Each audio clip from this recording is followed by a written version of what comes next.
En la última clase estuvimos hablando de la medialuna fértil, ¿sí? Todo este sector que se encuentra, bueno, vamos a ampliar un poquito ahí para que se ubiquen, ¿sí? Estamos hablando de África, Europa y Asia, ¿sí? Bien, para que tengan perspectiva de qué lugares estamos hablando.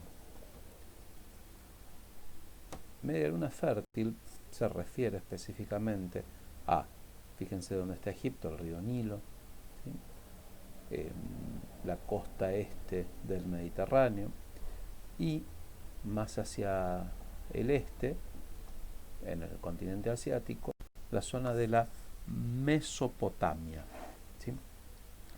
¿Por qué se le dice Mesopotamia? Bueno, porque meso significa entre o en el medio y potamia ríos, es entre ríos. ¿Cuáles serían esos ríos? Por un lado tenemos el que está más al oeste, que es el Éufrates, y más hacia el este, el Tigris.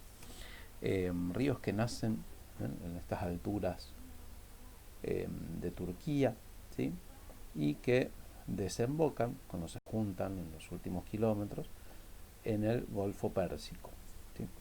En el recorrido lo que hacen es llevar agua fundamental y nutrientes para que puedan desarrollarse los cultivos.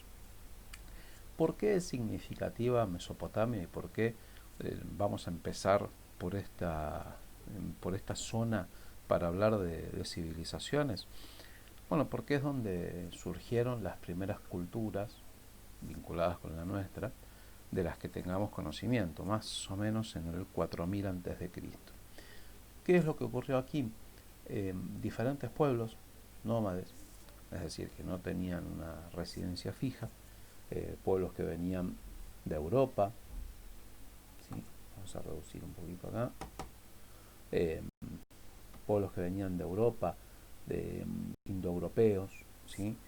Algunos pueblos asiánicos que venían más del este, e incluso de origen semita, ¿sí? De la península arábiga. ¿Sí? Esta es la península arábiga, Arabia Saudita. Bien, lo que hicieron, bueno, los semitas fueron para este sector, pero también fueron para Egipto luego, pero eso después cuando veamos Egipto. Lo que hicieron estos pueblos fue instalarse en estas llanuras fértiles y sedentarizarse. ¿Sí? Al sedentarizarse, bueno, ¿por qué? Porque empezaron a ver que tenían la posibilidad de desarrollar agricultura y ganadería. Eh, y, y, es una zona codiciada porque está rodeada de zonas áridas o elevadas y que no permiten el establecimiento permanente de muchas personas.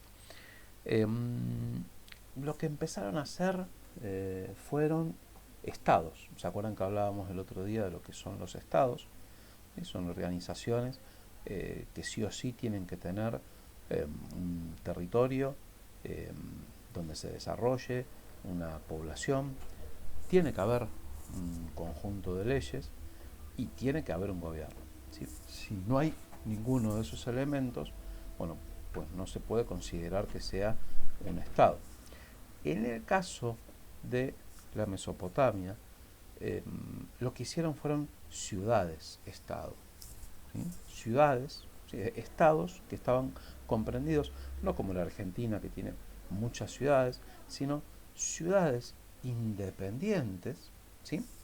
Eh, que conformaban eh, un espacio donde se desarrollaba un grupo de personas y que se relacionaban con otras ciudades-estados. Eh, Se relacionaban a veces amigablemente a través del comercio y en otros casos, bueno, había conflictos. Sobre todo los conflictos se daban porque eh, la sedentarización, ¿qué es lo que provocaba? Que aumentara la cantidad de habitantes. Al aumentar la cantidad de habitantes, hacía falta más comida y hacían falta nuevas tierras para cultivos. Entonces, había casos en los que las ciudades-estados, bueno, empezaban a competir por el acceso a los recursos y el recurso fundamental que era el agua. Mm, Y hablando del agua, eh, hizo falta que surgiera eh, gobiernos que tomaran decisiones. Porque ¿qué es lo que había que hacer con el agua? Bueno, en principio canales para llevarla de donde estaban los cursos hacia, de los cursos de agua hacia los lugares donde no había. Diques, porque los ríos no tienen un caudal, caudal es la cantidad de agua que tiene el río, no tienen un caudal regular. Cuando se dan los deshielos, ¿sí? Que en esta zona eh, son en abril, mayo, cuando se dan los deshielos, eh, empiezan a subir el nivel de los ríos, eso provoca inundaciones.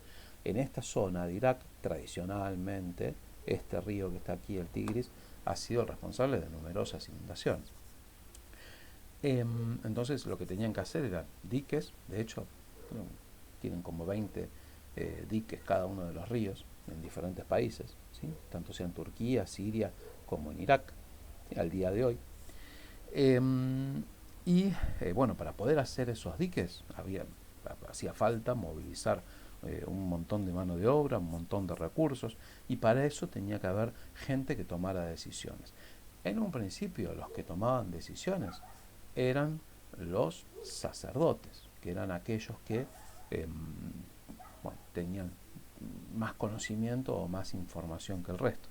Con el tiempo, a medida que fueron siendo cada vez más importantes las conquistas militares, bueno, eh, surgió otro actor que era el rey, el que controlaba eh, al, las armas. Y el que empezó a decidir cómo se manejaba el tema de los impuestos. ¿Sí? Los impuestos eran para sostener el Estado, son. Bueno, cómo manejar los excedentes de producción. El otro día me preguntaron varios qué eran los excedentes de producción, bueno, lo que sobraba. ¿Sí? Todo el alimento que no se consumía, bueno, iba a depósitos para luego comerciar con otras ciudades-estado o para momentos que hubiera sequía.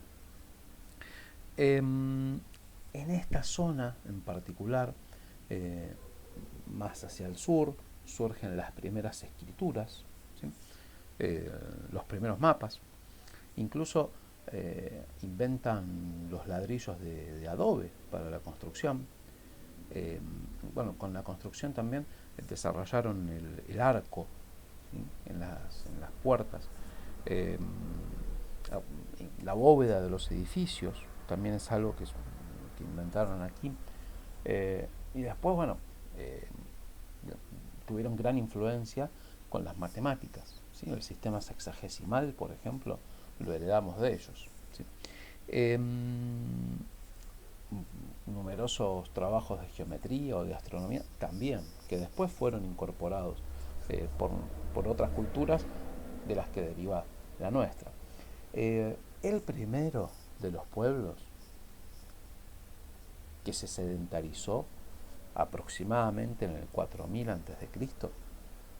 fue el pueblo sumerio, ¿sí? Viene del sur. Pero eso lo vamos a trabajar la próxima clase.